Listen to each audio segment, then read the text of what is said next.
안녕하세요. 오늘도 차연살롱을 찾아주셔서 감사합니다.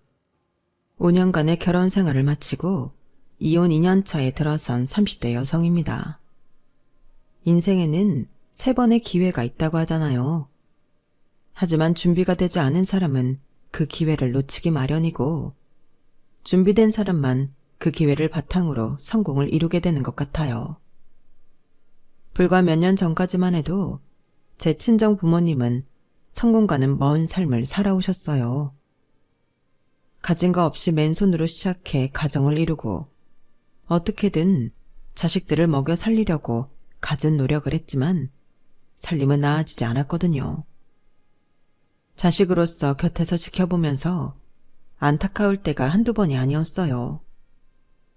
누구보다 열심히 사는 분들인데 옆에서 조금만 도와주면 금방 일어설 것 같은데 매번 돈 때문에 좀처럼 일어서지 못하시는 게 그렇게 안쓰럽더라고요. 하지만 노력은 배신하지 않는다고, 결국엔 당신들 손으로 성공을 하셔서 얼마나 기쁜지 모르겠어요. 그런데 말이죠. 모든 성공에는 꼭 무임승차하려는 인간들이 나타나기 마련이잖아요. 저희 집의 경우에도 그랬어요. 제 부모님 가게가 대박이 나자마자 숟가락 하나 들고 달려든 인간이 있었거든요. 바로 제 남편이었죠. 장인 장모 알기를 발가락에 낀 때만도 못하게 생각하던 인간이 영광의 순간을 자기가 가로채려는 걸 보니 정말 참아줄 수가 없더라고요. 그래서 지난 5년간 참았던 울분으로 인생 복수를 해주었답니다. 결혼한 지 2년이 되는 지금까지도 그때 일을 생각하면 속이 뻥 뚫리는 것 같다니까요. 그럼 지금부터 제 사연을 들려드리겠습니다. 어릴 때부터 저는 넉넉한 환경에서 살아본 적이 없어요. 저희 집은 늘 쪼들리고 살았거든요. 저희 부모님은 단돈 25만 원으로 결혼 생활을 시작하셨어요. 당시 저희 아빠는 연극을 하셨는데 극단에서 받는 한 달 월급이 50만 원도 안 됐거든요. 그나마도 관객이 들었을 때나 그렇고, 관객이 없을 때는 수익금의 일부를 단원이 나눠 갖는 거라서 10만 원도 안 되는 급여를 받는 달도 있고 그 이상을 받는 달도 있었는데, 결혼을 하게 된 그 달은 25만 원이 통장에 들어오던 달이었던 거죠. 애지중지 키운 막내딸이 돈 없는 무명배우랑 결혼을 하겠다고 하자 제 외가에서는 반대가 심했대요. 오죽하면 외할아버지가 엄마를 집에 가둬두고 집 밖에 못 나가게 했을까요? 그런데 사람 마음이 그렇잖아요. 못하게 하면 더 끈덕지게 하고 싶은 거. 저희 부모님도 그랬어요. 마치 무대 위 로미오와 줄리엣이 된 것처럼 더 서로를 그리워하고 애정을 키워나갔거든요. 그러다 결국 엄마가 집을 탈출해 아빠 월세방으로 도망쳐오면서 두 분의 역사는 시작됐어요. 당연히 외가에서는 외할아버지를 비롯해 외삼촌들까지 아빠가 일하는 극단에 찾아와 난리를 치셨죠. 무대에 올라야 하는 아빠 얼굴을 죽사발을 만들어 놓기도 했어요. 그러자 참다 못한 엄마가 외가에 달려가 단판을 지었죠. 앞으로 친정엔 절대 손 안 벌릴 테니까 딸 하나 죽었다고 생각하시라고요. 그렇게 부모 형제와 절연을 한 엄마는 아빠한테 청혼을 했어요. 당시 아빠 수중에 있던 돈은 25만 원에 불과했는데도 엄마는 상관없다며 혼인신고를 하자고 했죠. 사랑 외에는 아무것도 없었던 부모님한테 같은 극단 동료들은 조촐한 결혼식을 열어주었어요. 무대 의상을 개조해 만든 웨딩드레스와 객석에서부터 이어지는 버진로드. 청춘이라서 가능했던 결혼식이었죠. 하지만 무대 위에서 결혼식을 했던 아빠는 얼마 뒤 무대를 떠날 수밖에 없었어요. 엄마가 저를 가지셨거든요. 자식이 태어나는데 대학생 용돈밖에 안 되는 돈을 받으며 연극을 지킬 수는 없었을 거예요. 연극 무대에 서면서 자연스레 습득한 목공 기술 덕분에 아빠는 금방 취직을 할 수 있었어요. 비록 공사판 일이었지만 연극을 하던 때보다는 훨씬 풍족하게 살 수 있었다더군요. 제가 젖을 떼면서부터는 엄마도 일을 시작했어요. 비록 대학 졸업은 못했지만 명문대 출신이라서 과외자리도 구할 수 있었거든요. 두 분이 안팎으로 열심히 돈을 번 덕분에 생활은 많이 안정되었지만 꼭 이럴 때 일이 생기기 마련이잖아요. 아빠가 공사장에서 낙상을 하는 바람에 다리를 비롯해 많이 다치셨고 보상금은커녕 반년 가까이 내리 쉬게 되면서 가세는 더 기울어 갔어요. 그런데 세상 일이 그렇잖아요. 꼭 사기꾼들은 사람이 힘든 순간 달콤한 말을 앞세워 접근하기 마련이니까요. 가장으로서 역할을 제대로 못해 자존감이 바닥을 치고 있던 그때 아빠 옆 병상에 누워있던 사람이 아빠한테 솔깃할 만한 제안을 한 거예요. 자기는 대학 근처에서 식당을 하는 사람인데 이제 돈도 벌 만큼 벌었고 이제는 좀 쉬고 싶다며 아빠한테 자기 가게를 인수하라고 한 거예요. 당장 돈이 없어서 보증금 마련이 어렵다고 하자 자기가 아는 곳에서 대출을 받게 해줄 테니 그 돈으로 보증금을 마련하라고 한 거죠. 당시 저희 아빠는 마땅한 직업이 없어서 대출을 받을 수 없는 상황이었거든요. 나머지 보증금은 장사해서 천천히 갚아. 나도 젊을 때 지겹게 고생을 해본 놈이라 그쪽 사정 뻔히 아는데 없는 돈 만들어 오라고 할 수는 없잖아. 주방이랑 호리모들한테는 그쪽이 내 조카라고 얘기해 둘 테니 많이들 도와줄 거야. 나도 그 자리에서 돈 벌어 자식들 대학 공부까지 다 시키고 작지만 건물 하나 샀으니 젊은이도 열심히 벌어서 자식한테 부끄럽지 않은 부모가 되라고. 감사합니다, 어르신. 세상 물정 모르는 아빠는 그 말을 곧이곧대로 믿었고 그 아저씨가 알려준 곳에서 대출 받았어요. 그리고 그 돈은 보증금의 일부라는 명목으로 옆 병상 아저씨 손으로 들어갔죠.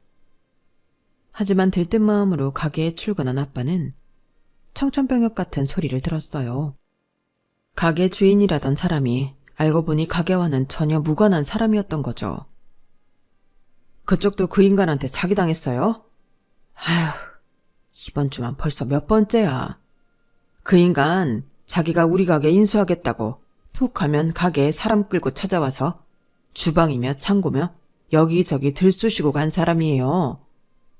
금방 계약할 것 같아서 귀찮아도 잘 대해줬더니 아우 썩을 놈의 새끼. 그래놓곤 갑자기 연락을 뚝 끊더니 이 난리가 난 거지 뭐. 그쪽은 얼마나 뜯겼어요? 우리 가게가 생긴다는 생각에 대출도 받고 있는 돈 없는 돈 다 끌어모았던 엄마와 아빠는 그 자리에 주저앉고 말았어요.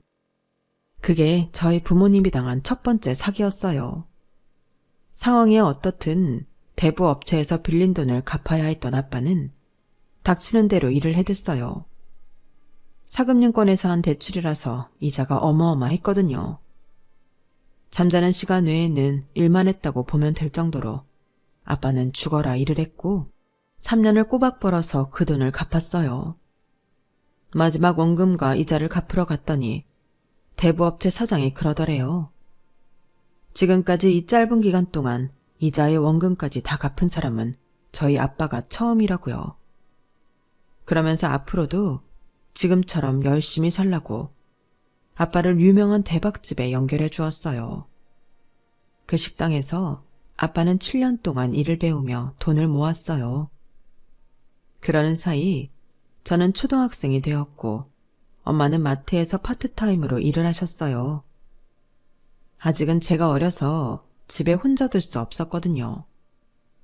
그러다 제가 4학년이 되면서부터는 엄마는 정직원으로 일을 하게 되었고 그러면서 저희 집은 조금씩 사정이 나아졌어요. 그리고 기다렸다는 듯 아빠한테 기회가 찾아왔죠. 대박집 사장님이 아빠한테 분점을 내주시기로 한 거예요. 워낙 입소문도 많이 나고 장사가 잘 되는 집이라서 분점을 차리기만 하면 논하는 건 일도 아니었어요. 따놓은 당상이었으니까요. 그래서 저희 부모님도 어떻게든 분점을 하려고 애를 썼지만 문제는 돈이었어요. 대부업체 사장님이 대출을 해주겠다고 했지만 사금융 이자가 얼마나 무서운지를 이미 경험한 아빠는 거절을 하셨죠. 엄마도 그건 반대를 하셨거든요. 결국 눈앞에서 좋은 기회를 놓친 아빠는 그동안 모아놓은 돈으로 작은 식당을 차리셨어요. 대박집에서 7년이나 열심히 배운 기술이 있으니 맛으로 승부할 수 있을 거라고 믿었지만 결과는 처참했어요. 인건비를 줄이려고 엄마마저 직장을 그만두고 가게 일에 매달렸지만 엄마 인건비는커녕 가게 새도 안 나오는 실정이었거든요. 그래도 들인 돈이 있으니 쉽게 장사를 접을 수는 없고 무료 시식회도 열고 전단지도 뿌려가며 할 수 있는 모든 걸 했지만 결과는 별반 나아지지 않았어요. 그러는 사이 보증금도 거의 다 까먹고 하는 수 없이 가게를 접게 되었죠. 하필 제가 막 대학에 입학을 앞둔 시기라서 제 대학 등록금까지 겹쳐서 부모님이 많이 힘들어하셨어요. 그래서 대학을 포기하겠다고 말씀드렸더니 아빠가 엄청 화를 내시더라고요. 지은아, 아빠는 4살 때 부모한테 버려져서 시설에서 자랐어. 살면서 내가 제일 부러웠던 거 뭔지 아니? 공부하라고 혼내는 부모님이었다. 시설에서 사는 동안 아무도 내 성적에 대해 관심이 없었거든. 내가 대학을 가든 고등학교를 중퇴를 하든 아무도 관심이 없었어. 내 부모가 아니었으니까. 앞으로 내 인생에 대해 상관없었으니까. 하지만 넌 아니잖니? 엄마도 있고 아빠도 있는데 어렵게 붙은 대학까지 포기한다는 게 말이 되니? 아빠는 배운 것도 없고 그래서 이 나이까지 이러고 살고 있지만 넌 달랐으면 좋겠다. 그러기 위해서는 배워야 돼. 대학 등록금은 걱정 마라. 아빠 아직 짱짱해. 뭐 하면 공사판에 다시 나가도 되고 가게가 없으면 포장마차 끌고 나가서 장사해도 돼. 그러니까 넌 아무 걱정 말고 공부나 해. 그게 엄마 아빠를 위하는 길이야. 모든 부모 마음이 그렇겠지만 저희 부모님도 제 학업을 위해서라면 뭐든 하실 분들이었어요. 결국 아빠는 가게를 정리하면서 남긴 집기와 재료를 들고 길거리로 나가셨어요. 요즘은 예전처럼 아무 데서나 장사를 할 수는 없고 노점 허가를 받아야만 장사를 할 수 있었어요. 얼마간의 교육을 받고 본격적으로 장사를 시작하게 되었죠. 제가 대학을 다니는 4년 내내 저희 부모님은 노점에서 장사를 하셨어요. 기온이 영하 20도 가까이 떨어지는 날에도 길 위에서 장사를 하셨고 낮 기온이 35도까지 오르는 날에도 불 앞에서 더위와 싸우며 장사를 하셨어요. 이런 부모님의 희생 덕분에 저는 대학을 졸업할 수 있었고 번듯한 직장에 취직도 할 수 있었죠. 취직이 되고 제일 좋았던 게 뭔지 아세요? 매달 월급이 들어온다는 거였어요. 그동안은 부모님이 돈 때문에 힘들어하시는 걸 알면서도 도움이 못 돼서 속상했거든요.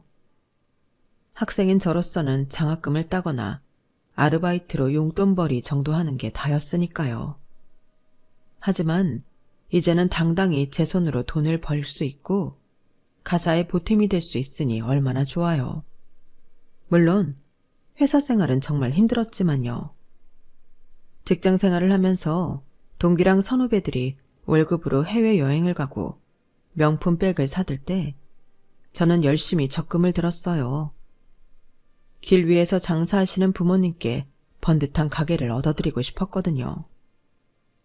8년간의 직장 생활 끝에 어느 정도 돈이 모이자 부모님께 만기 적금이 된 통장을 내밀었어요. 모자라는 건 내가 대출받아 드릴게요. 이제 길에서 고생 그만하시고 가게에서 장사하세요. 제 딴엔 내심 뿌듯해하며 한 말이었는데 아빠가 대뜸 그러시는 거예요. 이 녀석아, 그걸 왜 네가 걱정해? 가게를 차리든 길에서 장사를 하든 그건 엄마랑 내가 결정할 일이야. 세상에 어느 부모가 아침잠 못 자고 툭 하면 야근해서 번 자식 돈을 쉽게 받을 수가 있겠냐. 가게는 우리가 알아서 할 테니까 이건 네 결혼 자금으로 놨어.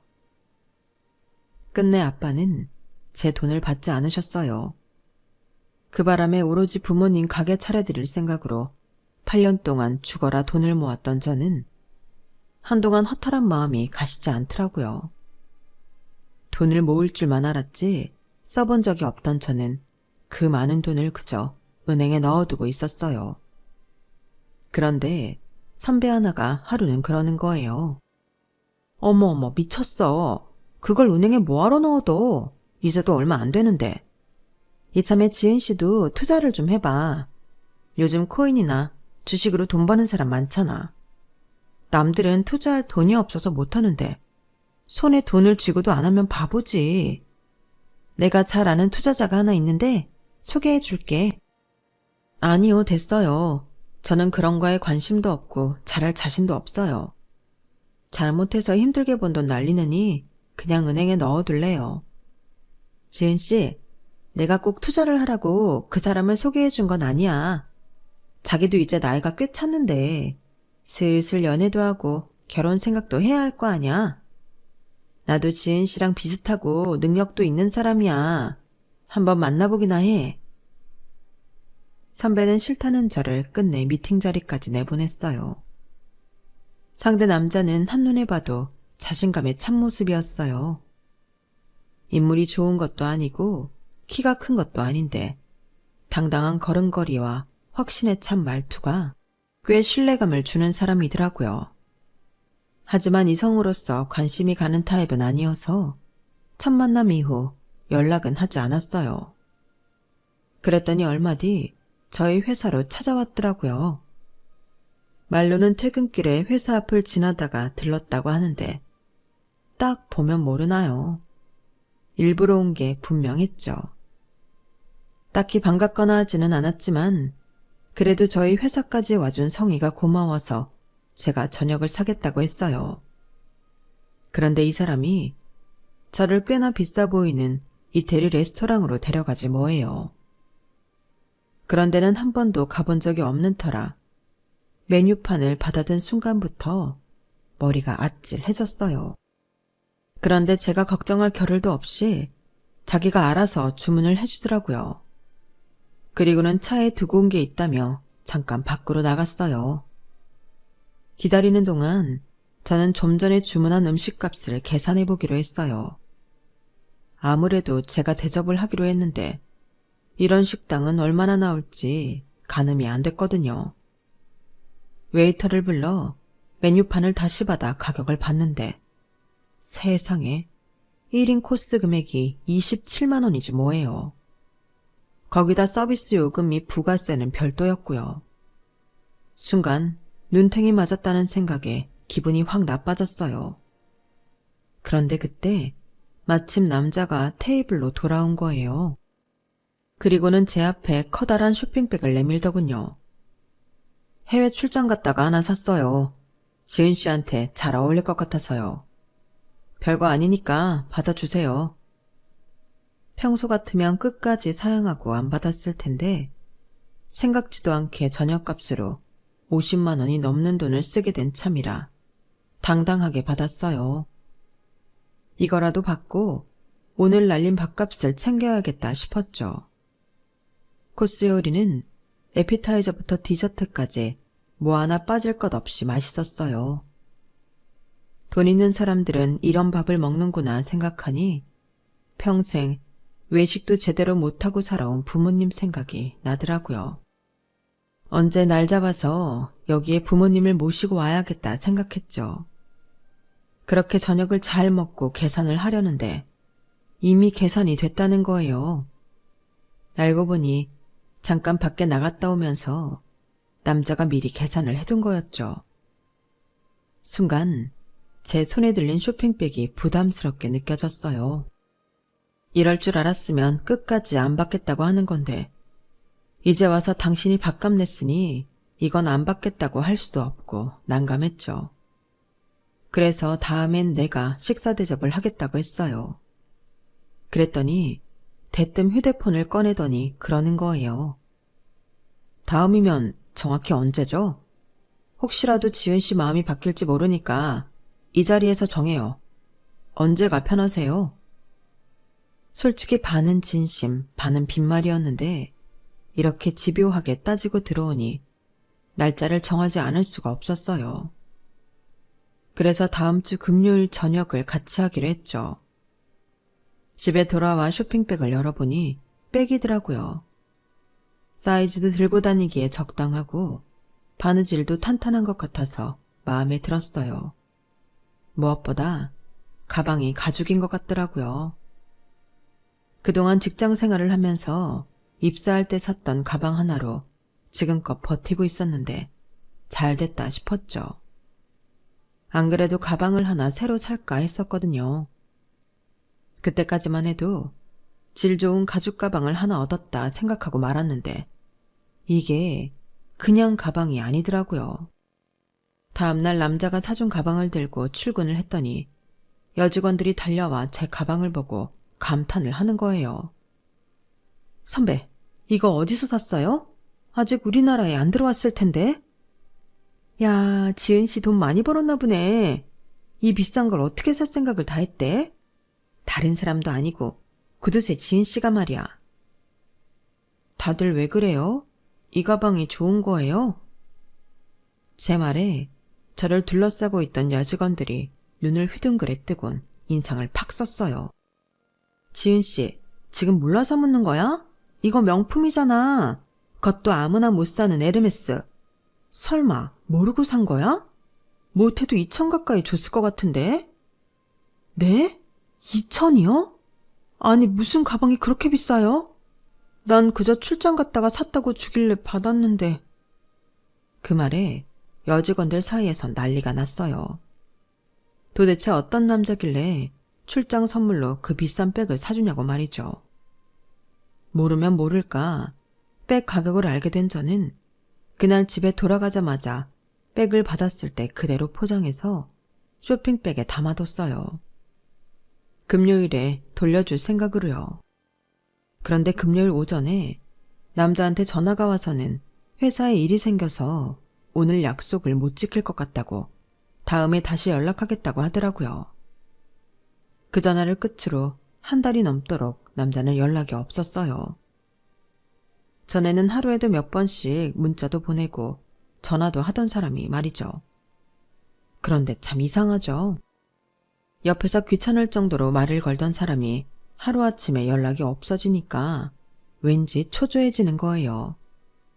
우리가 딱히 사귀는 사이도 아니었고 그저 몇 번 만나 차랑 밥 정도 먹은 사이인데 말이죠. 그런데 이게 다 남자의 계략이었던 거예요. 연락이 없은 지 2달여 가당 지난 시점에 남자가 연락도 없이 저희 회사 로비로 찾아왔더라고요. 로비에 서 있는 남자를 보니 왜 그렇게 반갑던지. 연애할 땐 먼저 상대에게 애 같으면 지는 거라더니 제가 딱 그 짝이었죠 뭐. 2달 만에 다시 만난 남자는 별다른 설명 없이 서울 야경이 훤히 내려다 보이는 스카이 라운지로 저를 데려갔어요. 그리고는 사귀자고 하더라고요.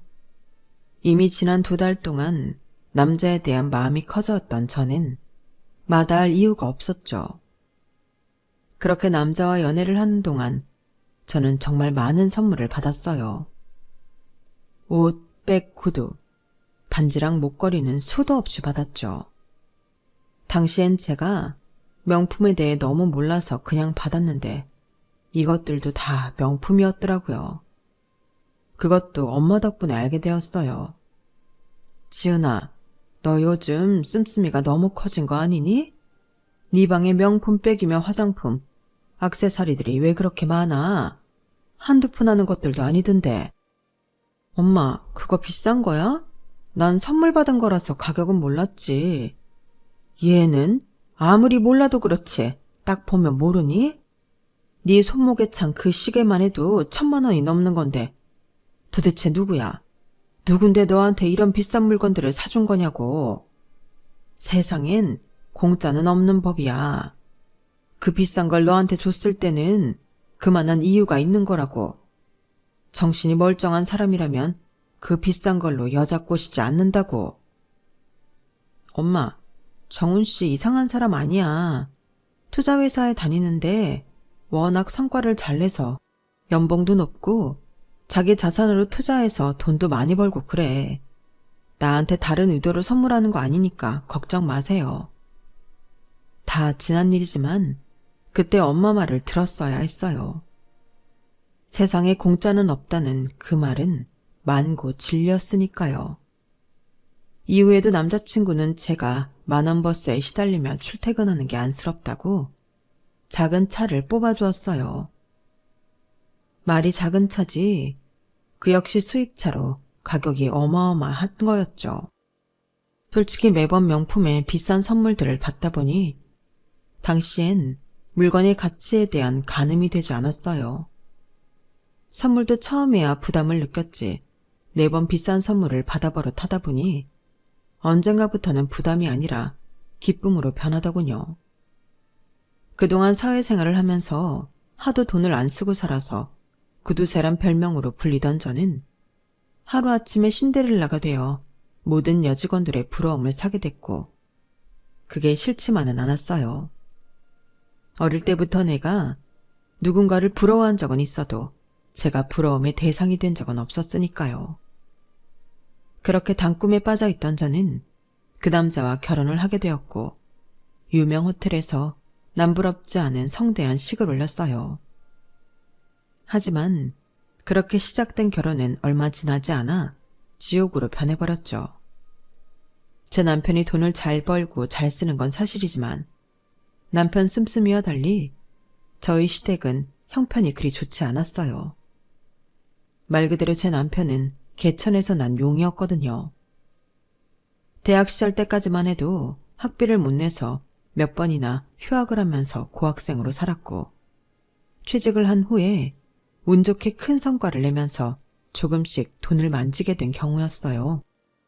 그렇게 번 돈을 종잣돈으로 코인에 투자를 하고 주식에 투자해서 엄청난 수익을 거둬들였고 회사 월급보다 자기 돈을 굴려 모은 돈이 몇 배나 될 정도로 투자를 잘 해나갔어요.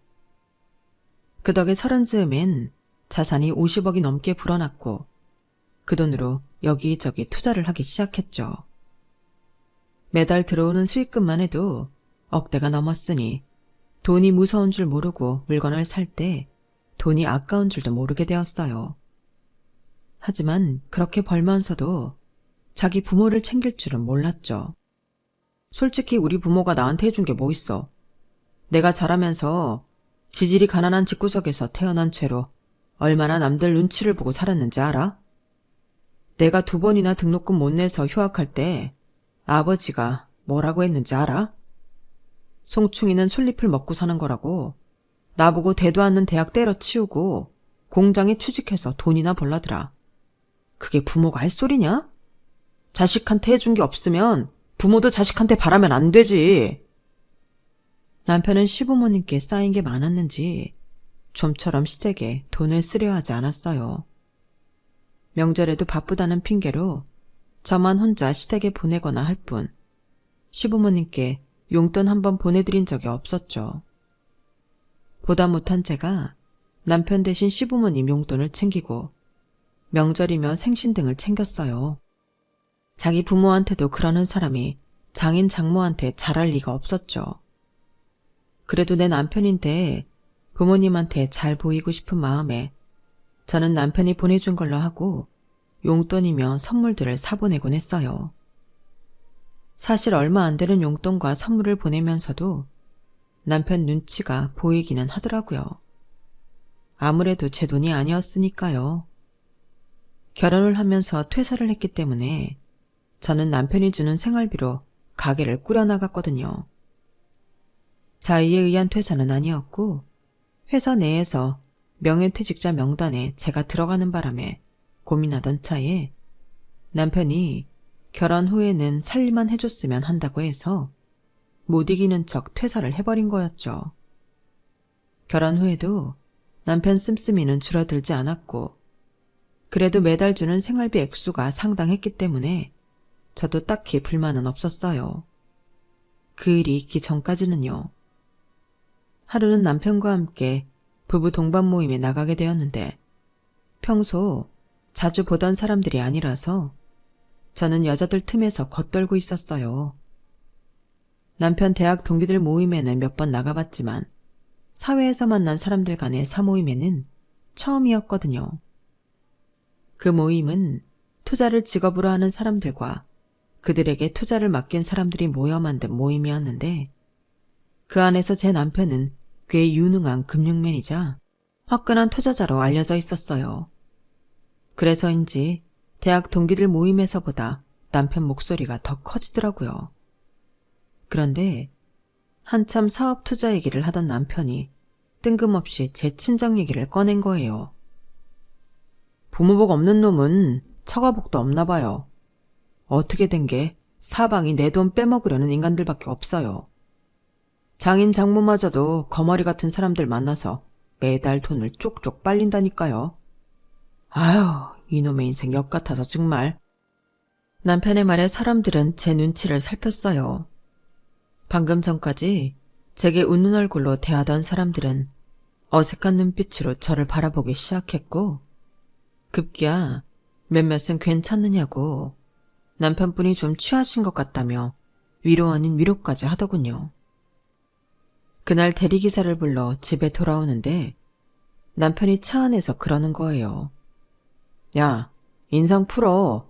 내가 맨날 너한테 가져다주는 돈이 얼만데 감히 내 앞에서 똥 씹은 표정이야. 남의 돈을 받아 처먹으려면 더럽고 치사해도 그 앞에선 웃는 낯으로 대해야 되는 거야. 돈 받았으면 본값을 하라고. 남편은 마치 저를 돈 받고 일하는 사람 대하듯 한 소리를 해댔고 눈미러로 저와 눈이 마주친 대리기사님은 난처한 표정으로 고개를 돌리더군요. 그날부터 제 가슴속에는 이혼에 대한 열망이 높아졌어요. 굶고 살아도 저런 인간 돈으로 살고 싶지 않았거든요. 그런데 가만 생각해보니까 내가 남편한테 그런 대접을 받으면서 고개 숙일 이유가 없더라고요. 비록 제가 밖에서 돈을 벌지는 않지만 집에서 가사노동은 하고 살잖아요. 더러운 남편 비위 맞춰가며 시댁 살림도 챙기고 있고요. 그깟 몇 푼 안 되는 돈 내 친정 부모님께 용돈 드리는 거야 내 가사노동비에서 떼어드린다 생각하면 문제도 아닌 거였어요. 생각을 바꾸니 남편 앞에서 주눅이 들어있던 마음이 조금은 나아지더군요. 그래, 이혼할 때 하더라도 내가 살 궁리는 해놓고 하자 싶어서 남편 몰래 아르바이트를 시작했어요. 직장 다닐 때 사수였던 분이 독립해서 회사를 차렸는데 정직원 외에 프리랜서도 고용해 쓰기도 한다더라고요. 그래서 그 일을 제게 달라고 했어요. 큰 돈은 아니었지만 일감이 있을 때마다 목돈이 들어오니 자투리 시간을 할애해서 일하는 것 치고는 벌이가 꽤 쏠쏠하더라고요. 집안일은 집안일대로 잘 이어가고 있으니 남편도 제 부업에 대해서는 알 리도 없었고요. 그러던 차에 부모님이 오랜 노상장사를 끝내고 가게를 차리게 되셨어요. 그동안 열심히 모은 돈으로 차린 가게인 만큼 부모님께는 꽤 의미가 있는 창업이었죠. 그래서 결혼 전에 제가 가지고 있던 돈과 제가 부업으로 번 돈을 보태드렸더니 이번에도 거절을 하시더라고요. 이거 그냥 드리는 거 아니에요. 내 나름의 투자라고요. 저 그 일랑 조만간 이혼할지 몰라요. 이미 마음은 정했는데 아직 시기를 못 정했을 뿐이라고요. 그러니까 이 돈 투자금으로 받아주세요. 저 나중에 이혼하고 정말 돈이 필요할 때 그때 회수할 테니까요. 자식이 이혼을 준비하고 있다는 말에 아무렇지 않을 부모는 없을 거예요. 하지만 저희 부모님도 제 남편이 어떤 인간인지 대충은 알고 계신 터라 딱히 반대는 안 하시더라고요. 어렵게 시작한 제 부모님 가게는 생각보다 일찍 입소문이 나기 시작했어요. 미식가로 유명한 연예인이 저희 부모님 가게에 다녀갔는데 그분이 SNS에 남긴 사진을 보고 사람들이 많이들 찾아주셨거든요. 남들은 유명 블로거나 인플루언서한테 돈을 주고 홍보를 한다는데 저희 부모님 가게의 경우는 운때가 따랐는지 돈 한 푼 안 들이고 제대로 홍보를 한 셈이었죠. 그동안 몇 번의 실패를 거듭했던 부모님은 이번이 인생의 마지막 기회라는 생각으로 아무리 손님이 늘어도 재료와 서비스의 질을 유지하려고 노력하셨고 그 노력은 오히려 대박 가게로 거듭나는 계기가 되었어요. 가게 문을 연 지 2년도 안 돼서 가게를 확장하게 되었고 배달 주문까지 받게 되었거든요. 그동안 노상에서 장사를 하면서 산전수전을 다 겪으신 부모님은 마지막으로 찾아온 기회를 놓치지 않고 꽉 잡았어요. 덕분에 창업 3년 만에 새 들어갔던 건물까지 인수하게 되셨죠. 저희 부모님이 승승장구하는 사이 장인 장모를 자기 돈 빨아먹는 거머리라고 흉보던 남편은 내리막을 걷게 되었어요. 투자했던 돈은 여기저기서 깨지고 날아가 버렸고 회사 내에서는 연달은 투자 실패와 업무 과실로 결국 잘리고 만 거예요. 그런데도 정신 못 차리고 한창 벌 때처럼 해픈 씀씀이를 자랑하더니 끝내 은행권에서 최후 독총장까지 날아오게 되었어요. 이제는 더 이상 자신이 감당하기 어려운 상태가 되자 남편이 뭐라는 줄 아세요? 저보고 시댁에 가서 돈 좀 빌려오라는 거예요. 나보고 당신 부모님한테 돈을 빌려오라고? 당신 제정신이야? 무슨 염치로 자기 부모님께 손을 벌려? 그동안 당신이 부모님을 부모 취급이나 했어? 돈 잘 벌 땐 그렇게 무시하고 발길도 끊고 살던 사람이 돈 떨어지니까 자기 부모를 찾는 게 말이 되냐고. 난 못해. 난 못 가니까 당신이 가든 말든 알아서 해. 야, 그동안 네가 내 돈 가져다 줬잖아. 네가 우리 부모님한테 용돈이다 뭐다 퍼다 준 돈 다 내가 피땀 흘려 번 돈이야. 네가 퍼다 나른 돈 다시 찾아오라는데 무슨 말이 많아. 잔말 말고 가서 5천 해와. 당장 이번 달 이자 안 내면 이 집 날아간다고. 그래, 내가 퍼다 나른 돈 당신 돈이라는 거 인정해. 근데 그간 어머님 아버님께 드린 돈 5천은커녕 500도 안 돼. 그나마도 당신한테 온갖 욕 얻어먹어가면서 가져다 준 돈이라고. 근데 뭘 다시 찾아오래. 그렇게 돈이 궁하면 그동안 당신이 명품 떠안겨준 사람들한테나 받아오라고. 벼락도 낯짝이 있지. 자기 부모한테 용돈 몇 푼 드리고는 5천을 받아오라뇨. 그동안 남들한테는 한 병에 몇백만 원씩 하는 와인도 턱턱 안기고 수백 수천짜리 명품이며 골프채까지 쉽게 건네놓고는 왜 엉뚱한 데서 돈을 받아오래요? 말도 안 되는 소리죠. 결국 남편은 제 소유의 수입차를 팔아 은행 이자를 막았어요. 그리고 얼마 뒤 엄마한테 전화가 온 거예요. 제 남편이 벌써 며칠째 사람들을 끌고 와 장사 방해를 한다고요. 가봤더니 아주 가관도 아니더라고요. 저희 부모님 가게가 마치 제 가게인 것처럼 투자자들한테 큰 소리를 치고 있는 거예요. 웃기는 건 밖에 사람들이 줄까지 서 있는데 지가 뭐라고 사람들을 끌고 들어와선 홀을 비워달라는 둥, 테스트용으로 각 메뉴마다 만들어 오라는 둥 꿀값을 떨고 있더라고요. 엄마 말로는 벌써 며칠째 장사를 방해하며 이러고 있다고 하더군요. 그 때문에 손님들 사이에선 실랑이도 벌어지고 왜 줄도 안 선 사람을 먼저 들여보내냐고 항의도 많이 하고 했나 봐요. 그렇게 장사를 방해해놓고 돈이라도 내고 갔으면 말도 안 해요. 메뉴란 메뉴는 다 시켜놓고는 실컷 처먹고 돈도 안 내고 갔다는 거예요. 언제는 내 부모를 지 돈 빨아먹는 거머리라고 하더니 이제는 뭐라는 줄 아세요? 저희 부모님이 자기 동업자랍니다.